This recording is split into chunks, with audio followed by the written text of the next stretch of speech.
안녕하십니까. 오늘은 베드로전서 1장 14절에서 16절의 말씀으로 산소망 7번째라는 제목으로 하나님의 말씀을 나누고자 합니다. 본 말씀은 너희가 순종하는 자식처럼 전에 알지 못할 때에 따르던 너희 사역을 본받지 말고 오직 너희를 부르신 거룩한 이처럼 너희도 모든 행실에 거룩한 자가 되라. 기록되었을 때 내가 거룩하니 너희도 거룩할지어다 하셨느니라. 우리는 순종하는 자식처럼 살지 않았습니다. 예수를 믿는 것은 불순종할 때의 모습을 버리는 것입니다. 우리는 전에 알지 못할 때에 따르던 사욕이 있었습니다. 이것은 본받지 말아야 할 죄입니다.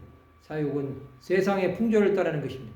세상 가운데 살면서 하나님과 상관없이 자신의 뜻대로 사는 수많은 사람들이 있습니다.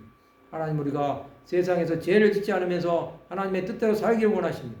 그러나 사람은 연약하여 자신이 세상의 중심이라고 생각하며 살고 있습니다.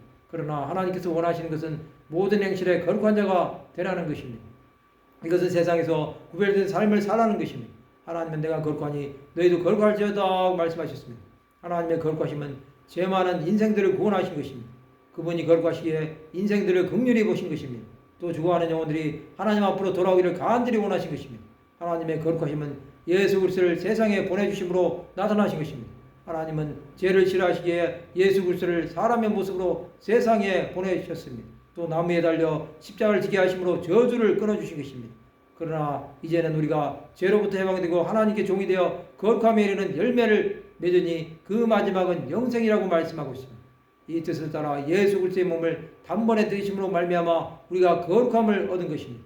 또 예수께서 거룩하게 된 자들을 한 번의 제사로 영원히 온전하게 하셨습니다. 예수께서는 우리를 위해 단번에 십자가에서 죄를 사해 주신 것입니다.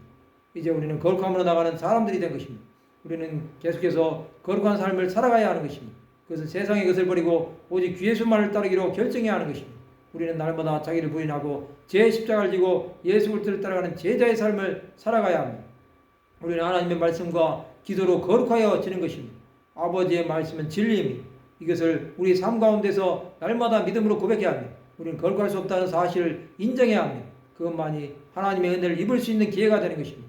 오직 예수의 이름을 힘입어 거룩함에 이르러야 합니다. 하나님은 우리를 붙드시고 거룩함에 이를 수 있도록 은혜 베풀어 주실 것입니다.